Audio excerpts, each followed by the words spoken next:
Welcome to Huddle Up with Matias Bueno. Today's very special guest from Sportsnet Central is producer Margo Tzemis. Margo, I'm glad to be able to chat with you today to get to know a little bit more about the work that goes on behind the scenes, as many sports fans love to see the highlights, the dunks and the slap shots and the swings on TV, but now we can take a little bit of a deeper dive with things that happen to create the magic. Thanks for having me on. I've been looking forward to this. You've been working with Sportsnet for a while, and you are now in a position of being a producer. So for the people who watch sports, they see highlight shows or they see features, but there's a lot of different moving parts that work within creating a show. So what would you say are the main three things that you focus on in your day-to-day job as a producer? So the main things I'm focusing on is obviously sports is the number one thing, right? It's the only thing. And now that means that there could be a lot of different storylines that relate to sports. So the biggest thing going into a show is storylines, right? What is the biggest story of the day? Whether it's, there's a big trade in the NHL, or there's a huge game on tonight, or, to give you a different example of a story that's not particularly sports, but kind of related to sports. And this is really something very not common, but I remember when it was in 2015, I think November, there was shootings in Paris, and there was two bombs that went off outside the stadium where a soccer match was happening. And that was the lead story on Sportsnet Central that night because it happened at a soccer match that was sports related, right? So storylines is the number one thing. The second thing I'm doing, going into a show is to be adaptable, right? Because you can go in at, say my shift starts at 3:00. I have my storylines. I know what my storylines are. And then at 7:00, you have breaking news, right? Or at 8:00, a crazy play happens in a game. Now you need to adapt to what's going on, and you need to have the ability to change in your mind what you thought was the right thing. Now things are changing. You have to be able to look at that new story and say, that's the new lead.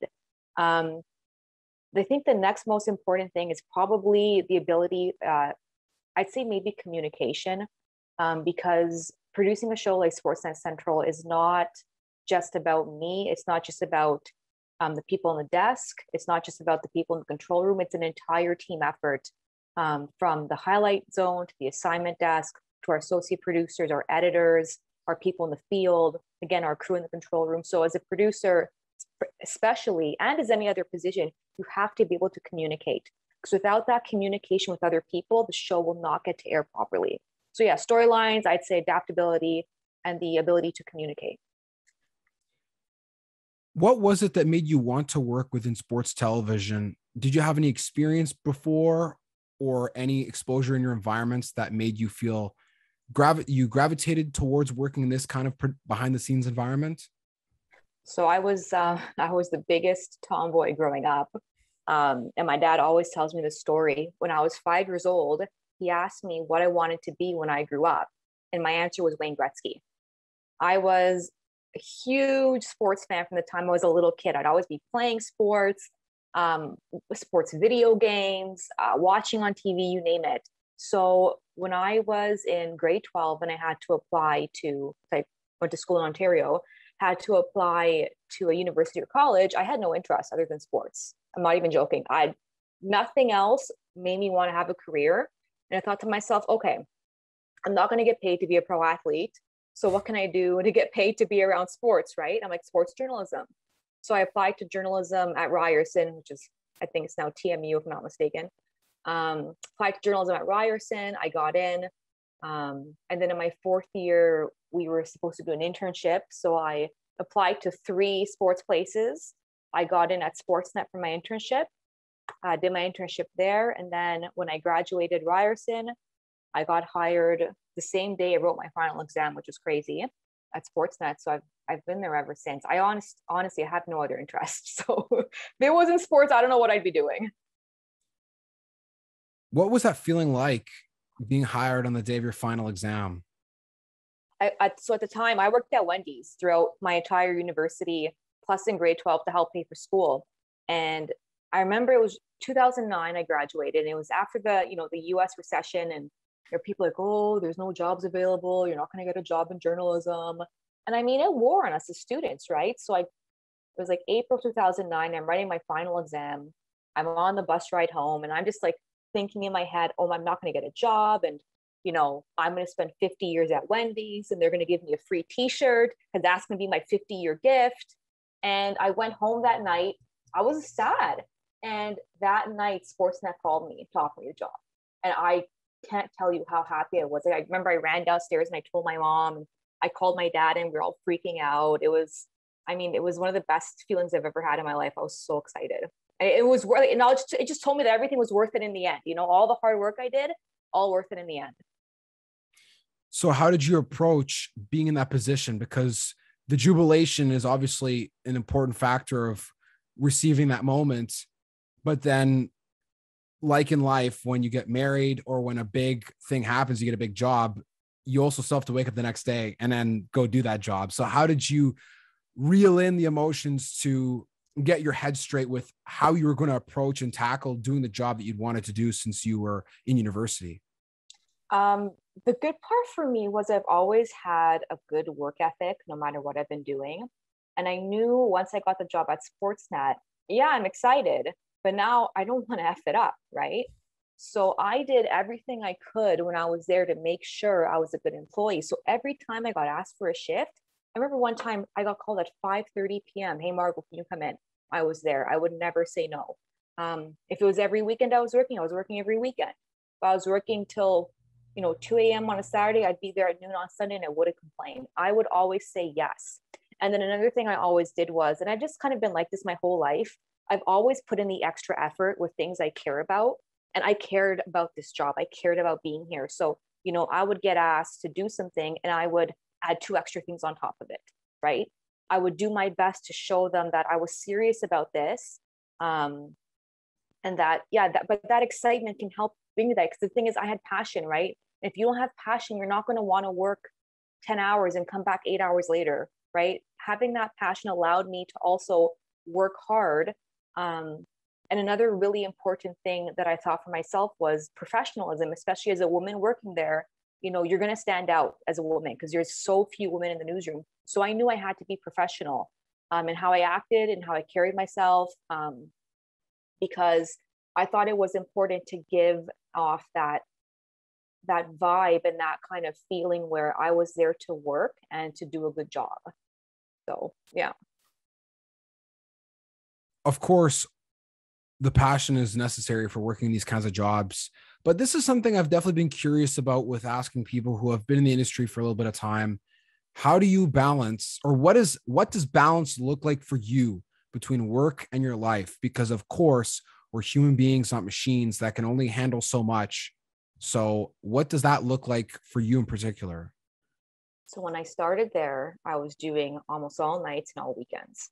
And keep in mind, I'm 21, 22 years old. I'm out of university, have a lot of friends. And I really struggled for the first, I'd say 2 years at Sportsnet because I didn't go out with my friends anymore. I get on call on Saturday, I'm working, right? So by 6-7 months later, some of my friends stopped calling me, not even joking. And at that time you're young, right? And that matters to you. I was sad. And I thought to myself, is this the job I really want? Like, I'm losing my social life. And, it was really tough at first. And I remember what I did was, I think it was right after the 2010 Olympics. I was the BA on the highlight pack when Canada won gold in Vancouver. So I was putting together that highlight pack. And everyone was downtown celebrating when Crosby scored the golden goal. And there I am at Sportsnet writing the script. And I went home that night and I said, okay, like what? Like I took a step back, I closed my eyes and I said, what am I actually getting paid to do? I'm like, I just watched a gold medal game and got paid for it. Like this would have been my dream at any point in my life, right? And after that, I decided that I would try to find better ways to balance, my friendships and my family. So if it was on the days I had off, I tried to maybe schedule things on a Monday or Tuesday. And sure, it's not the ideal day for some people, but the people who were my real friends, they'd show up on Monday for dinner with me, right? My family, if I wasn't there on Thanksgiving, they'd understand because my family respects and always pushes my brothers and I for hard work. It's been a big thing in our family to work hard. So I found that the people who really mattered in my life and who cared about me for real would accept me for what it was, right?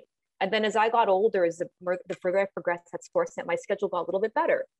You know, I'd have weekends off here and there. I had weekends off every other month. And once that started coming about, it's just, now it's a normal part of my life, right? Sure, it'd be nice to have, you know, some weekends off to do this and this, but I'm used to the hours now. I've adjusted my entire life to the way it is. And to me now, it's just, again, it's a normal part of who I am now. As you have progressed in your career, because people always have big goals or dream goals before they enter. So what was your dream goal when you first entered, and how has that maybe changed since then? And what do you do to adjust the goals and the parameters for success that you have as your career continues? So I think I'm going to give you a very cliche answer that a lot of students give. When I first started at Sportsnet, I wanted to be on air. Okay. I wanted to, whether it was an anchor for a show or a reporter, I wanted to do on-air work. And I thought I was pretty good at it in school. But once I started working behind the scenes and I was writing scripts for the highlight packs, I loved it. There was something that was such a rush about it, whether it was my pack was going to be on air in 10 minutes and I better quickly write that script, you know, to the people working behind the scenes.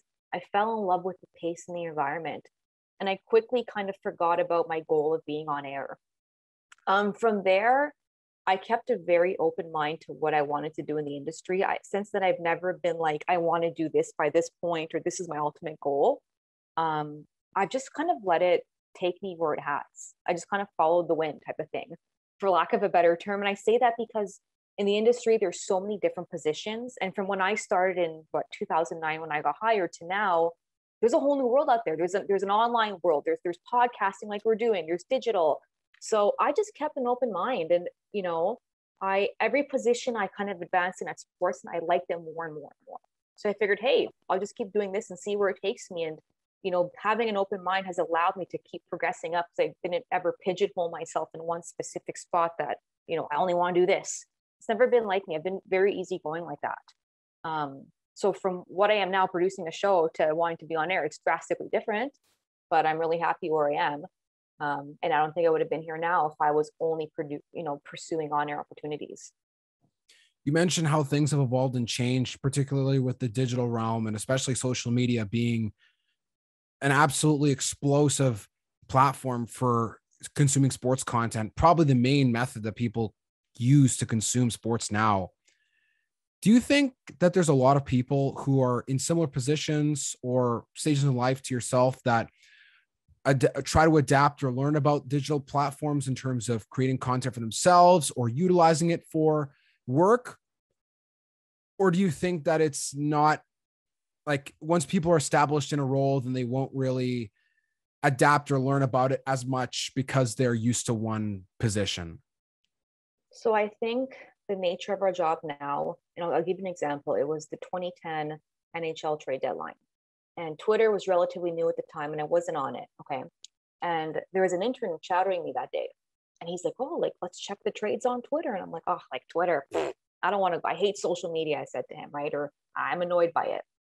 And he opened up Twitter, and the trades were breaking on Twitter faster than I was seeing anywhere else, right? On my email or wire services or on TV. And I saw that, and I'm like, damn, this is something that I need to get on. Right. So since then, I have been on Twitter, and it's become the main source of news for my job. Right. So I think, honestly, for most people, if you need to have some kind of knowledge of social media, whether it's Twitter or Instagram or, YouTube, because you can't do your job without it anymore. Right. Even like, what was I going to think about? Oh, yeah. There's a couple of years ago, I wanted to delete my Instagram. Like, oh, I'm sick of social media. I want to get rid of my Instagram. But we need Instagram for work, because sometimes an athlete will post something on Instagram, like a post or a story, and you need access to it and you need to see it. Right. So that's why I've had to be able to adapt and think, okay, like I need these social media platforms to make my job better. Because if I don't have them, I'm going to suffer in my work, especially as a producer. Right. And I think it's like that way for everyone in this industry. Now, you need to be in touch with what's going on. Because if you're not going to do your job as good as you're able to. Now, am I able to edit videos on my laptop for YouTube? No, I probably can't. Like, I mean, if I download Adobe Pro, I might be able to start and be okay with it, but I don't necessarily need that for my job. But what I do need is knowledge, right? And information, and social media supplies that. So I have to be on it. How important, though, would you say is content creation in terms of maybe building a brand or people who do stuff on their own 2 feet? Would you say that is becoming increasingly more important, or there's still some aspects of jobs that people don't necessarily need to learn how to do that? I think it's very important because it teaches you so many skills that aren't just, for instance, in your particular podcast or your particular YouTube channel, it teaches you skills that are so transferable, right? So if you know how to do a YouTube video, now you can do maybe other editing for other places, or podcasting, you're able now to manipulate audio. You know what's a good story, you know what's good sound, right? So I think for a lot of people, especially a lot of young people now, content creation is a lot more important than it used to be, because it's also more accessible than it used to be, right? When I was in school, digital was really just starting. So we were still at one point editing tape to tape. And then the last couple of years we did digital. So it was harder to do your own content creation. But now it just gives you so many skills. Like I said, now you see people that come in that are in their early 20s and they know how to edit, and they know what makes good sound. They know how to meet a deadline. They know how to present themselves. And I think those skills are so important. And yeah, you can use that skill in most jobs you do, at least to my knowledge in the industry. Those are very transferable skills. Did you ever consider making content like for yourself or for your own brand? Is that ever something that crossed your mind? No, because when I graduated school, I got a job right away, and my focus was on Sportsnet and being the best that I could be there. So to do side stuff, I did one time. I was writing for a Toronto Maple Leafs blog, but I found it just interfered with my work at Sportsnet, because if I'm working, I'm not gonna be able to watch every Leaf game, right? Because I might be assigned to do the Canucks game, or I might be busy working on other things. So my priority was always just to focus on my career, because I knew I had and I have a good career. So it wasn't, in my mind, necessary to do other things. That's fair. And I know that as time goes on, there are some crossroads that people come to. I know that when you think about the different demographic of people that even I've gone to school with, or people that enter into the industry, some people are at stages in life where it's better for them to focus on a career, just one singular career, and it's harder to do side things. Or if you want to start a family, and again, work-life balance, those kinds of things can become more increasingly difficult as you get older. Not that they're impossible, but again, you don't really want to put hard and fast rules around timelines of, oh, you have to do this by this age. But yeah, there are, I guess, rules of thumb as to what makes certain opportunities easier than others. Yeah, that's very true. Yeah. But I just, like, again, for me, I knew I had a good career. I knew that I was in good standing there. And I knew that if I really applied myself, I'd go far. So I figured, why would I take away some of my effort for something else? What am I going to get out of it? And maybe I could become a big on-air star. Who knows? But I was happy with what I was doing there. I was enjoying it. And I knew that if I applied myself, like I said again, it would work out for me, which it has so far. It's like, I've been happy, like, sure, there's been moments in my career where I've been frustrated and I've been upset. Like, we're only human, right? You're going to get pissed off sometimes. You're going to feel down sometimes. But, ultimately, I look at what I've been able to accomplish so far and where I am. I mean, it's all been pretty good so far. What would you say is your dream goal or your biggest goal right now that you have for the future of your career based on the position you're in?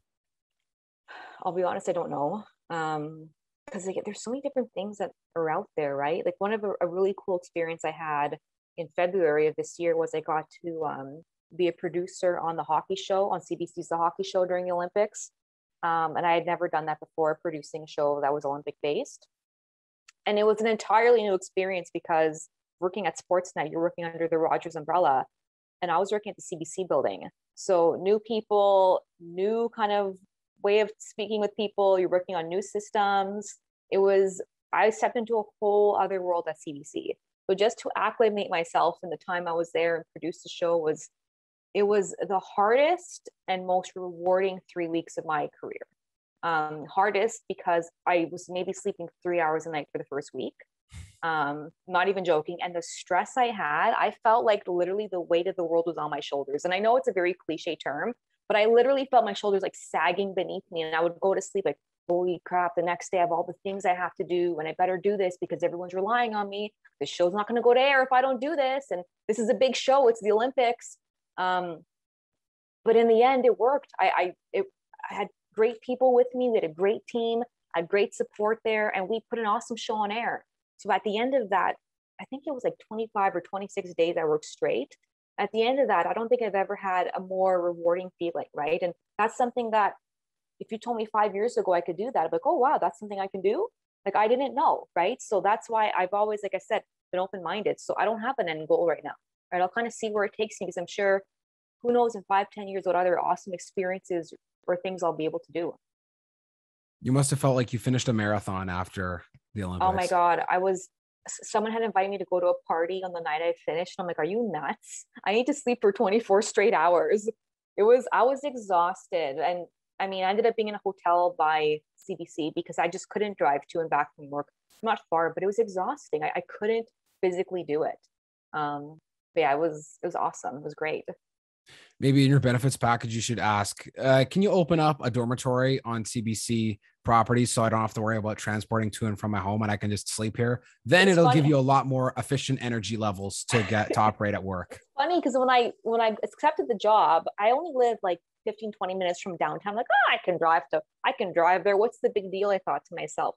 4 days in, I'm like, I cannot do this. I'm going to get into an accident on the highway. Like it's done. I'm going to fall asleep on the wheel. I knew it. It was just too much. So I said, you put me in a hotel? And sure enough, the next day I was golden. Yeah, it was too much work. What have been some of the best events besides that one then that you've covered, or some of the coolest experiences that you can call to memory? One of the greatest experiences of my career was in 2018. Me and a team from Sportsnet got to go to Indonesia to work on the 2018 Asian Games. And I mean, it was four flights. It was like a 48-hour trip to Palembang, Indonesia, where one of the sites where the games were being held. And I was working on the tennis, and I was a ISO coordinator. So I was in charge of calling the replays for the tennis match. So we would have I think it was 6 or 7 camera angles, and I'm keeping an eye on them. And we had EVS operators that were controlling them. And I would call what replays to run. Okay, let's use the replay on red, or let's use the replay on blue. And I'd never done that before. I'd never ISO coordinated my entire career. So it was a whole new experience. So, I mean, we got to go to Indonesia. We're in the broadcast truck. It's like 45 or 50 degrees outside. And we're this, thank God, air-conditioned broadcast truck. I felt so bad for the camera operators on day one because they did not have any shade or any kind of proper things to cool them down. So they were just dying in the heat. Dying. And that tennis court was hotter than if you're just walking around the regular street. So I felt really bad for them. Like, oh, I'm in air conditioning wearing a sweater. Like it was, but anyways, the first couple of days were hard because I'd never done calling replays before. This is a completely new thing in my career. But by the end of it, I mean, it was great. It was so much fun being there and experiencing something new. And I got to walk around the complex, and I got to meet a tennis player, and just being up close to doing that. We produced the host broadcast feed. So on the final day, Indonesia, the home country, made it to the gold medal final in mixed doubles. 70 million people watched our broadcast. Yeah. So I'm thinking 70 million people watched the replays that we put together on the winning shot. That was probably one of the most rewarding things of my career. And just, if I can, so many other things. Like I told you, I was doing the highlight pack when Sidney Crosby scored the golden goal in 2010. That was a career highlight for me. There was so many different days, but like, I mean, another one that stands out was I was working the night Kawhi Leonard signed with the Clippers, and the news broke at 2 a.m. And I was a producer that night, and we ended up going live from like 2:30 to 4 o'clock in the morning. So the next day people turn on their TV and there's Kawhi coverage on Sportsnet. I've produced shows that are out of Stanley Cup Finals. I was working the day Kobe died, which was really, really crazy. I was a producer that day. So that was one of the most difficult days of my career, but also one of the most rewarding, because sometimes when the craziest things happen and they can be the saddest things, that's when you need to work the hardest. And that's when it feels the most rewarding, because you busted your ass, but you put a great product on air. And that's when you feel great.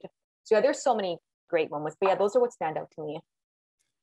I could only imagine what it would have been like covering from the highest highs to the lowest lows. I even remember just where I mean, a lot of people, I'm sure sports fans would remember where they were when they heard the news and how it felt, and producing a show about it. Oh my goodness. I could only imagine what that would be like.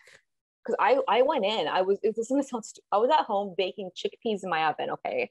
And I'm like, let me just check my email before I head in. Let me just double check nothing's going on. And I see my email and it's like Kobe Bryant dies in helicopter crash.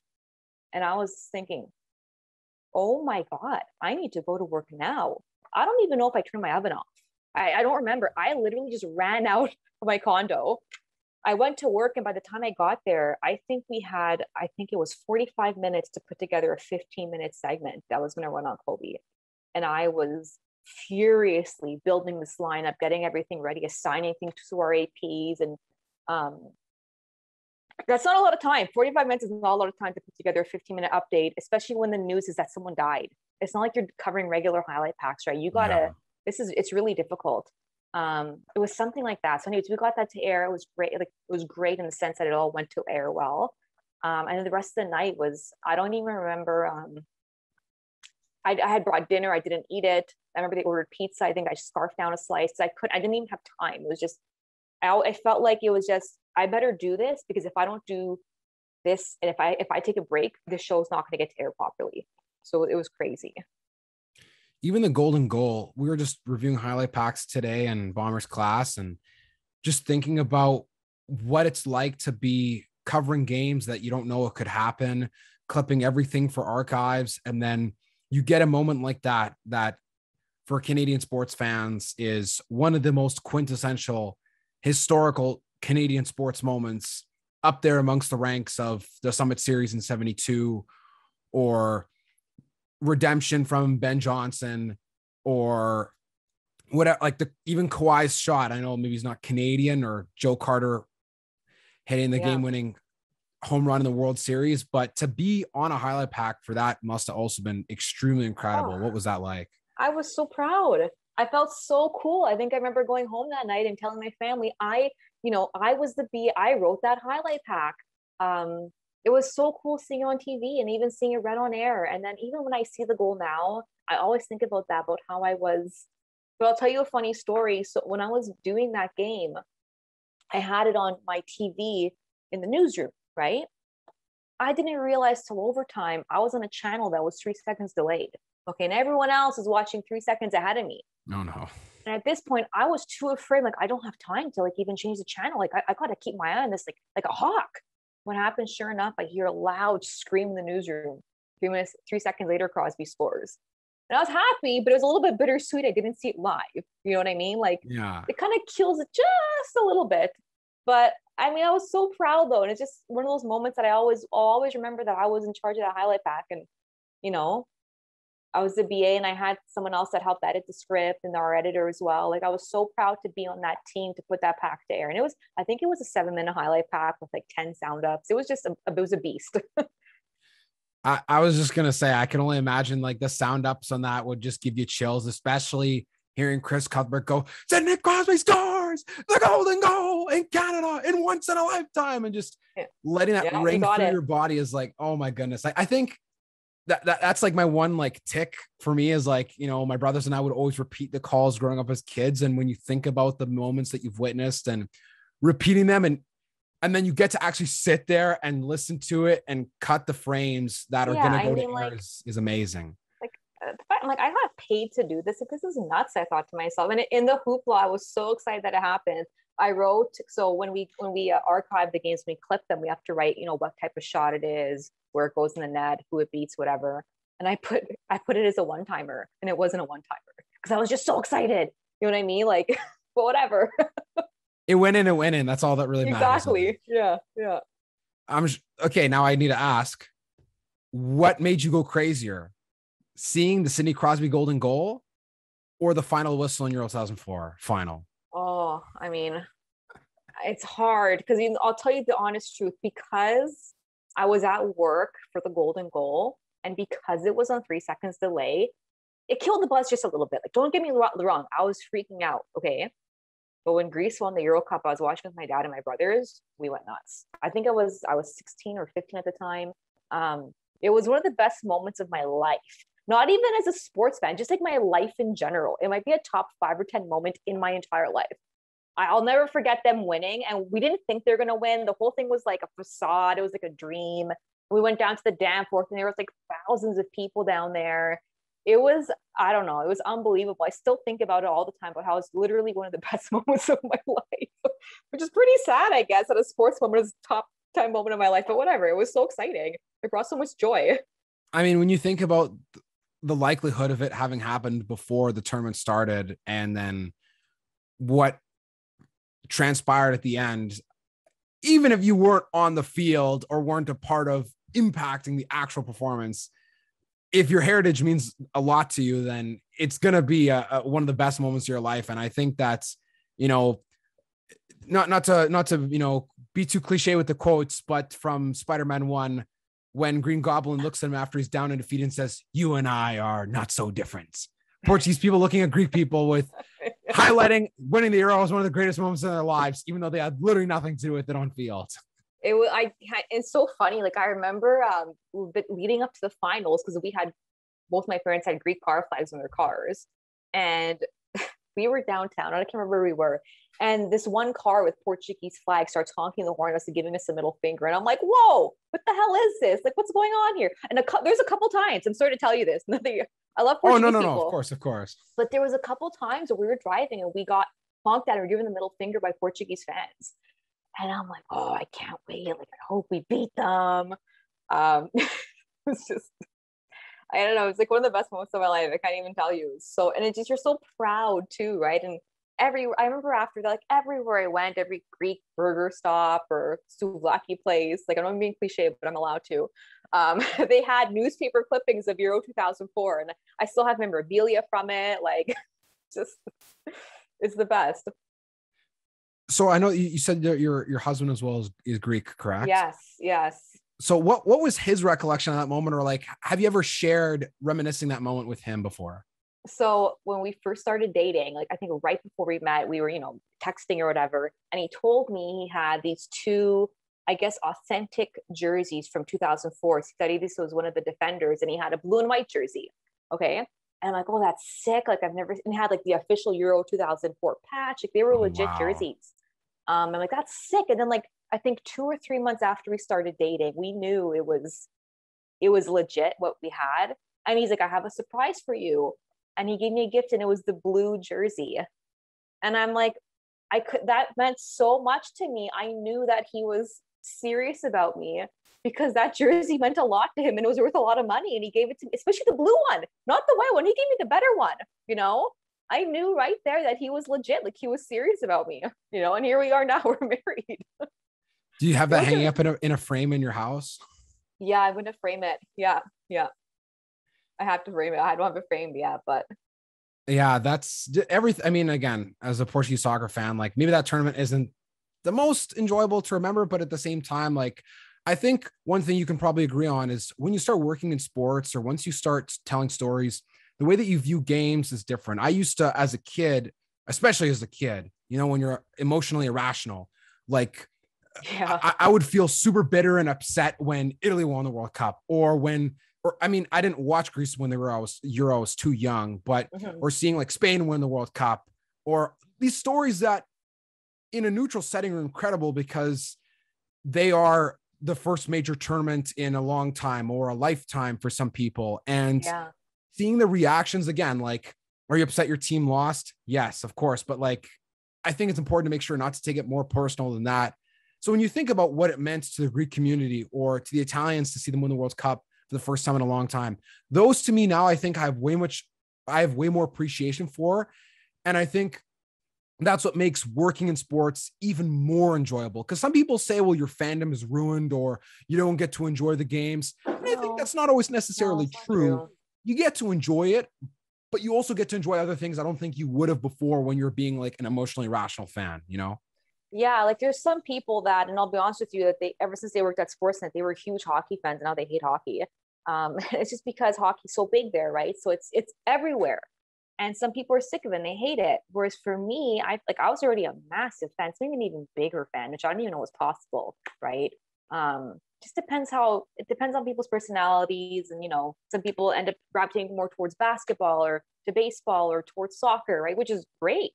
But I mean, like this is a good part. Okay, I'll tell you this. So I was an associate producer when the Leafs were playing Game 7 against the Bruins. Was it 2013? 13, yeah. Yeah. And at Sportsnet at the time, we didn't have the NHL rights, but what we would do was when the game was over, we would come up with a post game show, regardless. Okay. Mm-hmm. So I was the EP on that post show, and it was 4-1, and I'm getting ready, like the game sought the recap. I have the 4-1 goal, and the Sound Leafs are up 4-1. I'm like, this is great, they're gonna win. And Boston comes back, and I'm like, okay, we got to change this. I'm distraught. Okay, the Bruins win in overtime. I put my head down, and I'm not even joking. Tears start coming out of my eyes. I'm so upset. And my producer at the time, Ryan Moynes, calls out on the intercom, like, Margo, I need a Bergeron overtime goal roll now. And I was so distraught. One of the other EPs with me is like, Margo, take a break. Let me handle it for you. I couldn't. I was so upset, right? So fast forward now to, when was it? Okay, I'll say Game 7 versus the Lightning this year. I'm producing the post-game show. And I'm happy I'm producing the show. Why? It's because if they lose, I know it's my mind has changed now. If I'm at work and I'm producing, I have to focus on my job. Whatever else happens, I can only be upset for a couple minutes because I got to do this show. I'm like, you know what? If the Leafs lose, I'm happier I'm here, because if I'm at home, I'm gonna be ooh, sorry for my language. Yeah. I'm gonna be out of commission. Like, I'm gonna be mad for 2 or 3 days. Okay. So when they lost Game 7 against Tampa Bay, we only had a couple minutes before we're up with our post-game show.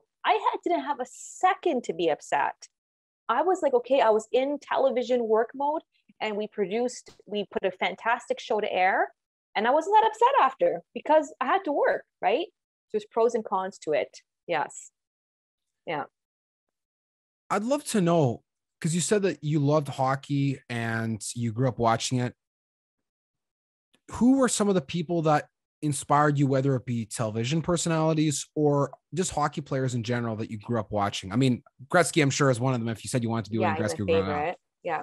I loved Pavel Bure and the way he played. I tried to play like him when I was playing. I was as a center, and I was fast, and I had good hands. So I loved Pavel Bure. Martin Brodeur was my favorite goalie. I loved Matt Sundin, but only after the 2004 lockout, because he changed his game. Prior to that, he was kind of not that great in my eyes. I love Marcus Naslund. I don't know. Those are probably my favorite players. But I think Pavel Bure was one of my number ones, him and Gretzky. Did you know that Pavel Bure played for the Florida Panthers? Yes. That has to be one of the weirdest things I've ever heard in terms of like Hall of Fame players playing for random teams. I wanted his jersey. I wanted his Florida jersey, but I never got his gift. I was kind of upset. I think that would be a sick jersey to own, to be honest, especially with the tropical, the palm trees on the shoulders. I think with the hockey sticks, I think that was one of the nicest jerseys that Florida had. Oh yeah. I used to collect back in like the mid-90s. They had Pogs. Do you remember Pogs at all? I remember. Do you know about them? I mean, I know what Pogs are. I mean, they were gone, I think, by the time I was like conscious and had a memory. But I had the NHL Pogs. They were so fun. I had like a great slammers. Like a Boston Bruins slammer was my best one. Yeah. Well, I mean, maybe they're just things you can pass on to the next generation of your family, and great memories that necessarily won't die, but will live on through the tales. Yeah, hopefully. So, Margo, we are getting towards the end of our time on today's episode. So I wanted to do a rapid fire round of questions to have a little bit more fun before we go for today. Sure. Sounds good. Favorite sports movie? League of Their Own. Most memorable game that you've been live in attendance for? When Matt Sundin broke the Leafs all-time goals record, it was against the Islanders. What year was that? 2007, maybe 2008. the puck went in off a defenseman. He didn't even shoot in the net. So at first we didn't know what happened. When I found out he broke the goal record because he was my favorite player, I lost it. Best hockey movie ever. Oh, Goon. I love Goon, especially the scene where he blocks a shot with his face. Wow, I've asked a lot of people that question. I don't think I've heard one person say that movie. I love that movie. When he blocked the shot with his face, I'm like, this guy's a hockey player. I love that movie. Favorite childhood sports memory from watching on TV and or being at a game? Oh my God. It was probably the first time I went to a Blue Jay game or a Leaf game. Okay, the first time I went to a Leaf game, my dad took my brother and I. And it was the first intermission. It was at the Gardens, and my dad went to go get us, I guess, some pop and hot dogs. And it was a while before my dad came back. So my brother and I start crying in the seats. Like, where's our dad? We start crying, and the Leafs were playing the Blackhawks that night. And there was 2 fans behind us in Blackhawks jerseys. He's like, hey, don't worry, your dad's gonna come back. He's just getting you food. Sure enough, a couple of minutes later, my dad came back. But it was just like, we're just little kids. I think I must have been like 10 or something. It was a different time back then. I think the Leafs lost, but going to the Gardens was so exciting. That was probably it. If there was one sports arena or stadium that you could travel to that you haven't been to yet, where would you go and why? Oh, I think I would love to go. I'd love to go to Yankee Stadium to go experience it there, but I don't know if I'd wear my Blue Jays gear because I don't want to get into a fight with someone. But it'd be really cool to go to Yankee Stadium. Do you, and this is a quick aside, do you support any Greek football clubs or no? I do. AEK Athens. Oh, okay. Yeah, have you ever been to any of their games or anything? No, I mean, going to their games, I think going to a game in Greece, like you're just putting yourself up for some kind of danger. Like those games are nuts. I've never been. No, maybe I'll go one day, but you got to go with the right people. You know what I mean? Yeah. Coolest place you traveled to outside of work? Like in my personal life, you mean? Yeah. Oh, I'd probably say Singapore. Singapore is a beautiful city. It's so modern and clean. I was completely blown away when I went there, how nice it was. And my final question is, if you had the opportunity to go to any sporting event outside of North America, where would you go and why? It would be a Greece soccer game in either the Euro or World Cup. So if Greece is playing an international game, I'd love to go and be in the supporter section, the Greece supporter section. It'd be awesome. Margo, I want to thank you for having been on today's episode. It was great to chat with you about sports, working behind the scenes, and what it's like to work as a producer and get to know how the magic is created. Thank you. Thanks for having me. This was a lot of fun. It brought up some good memories. Thank you to the listener for enjoying today's episode with Sportsnet Central producer Margo Tzemis.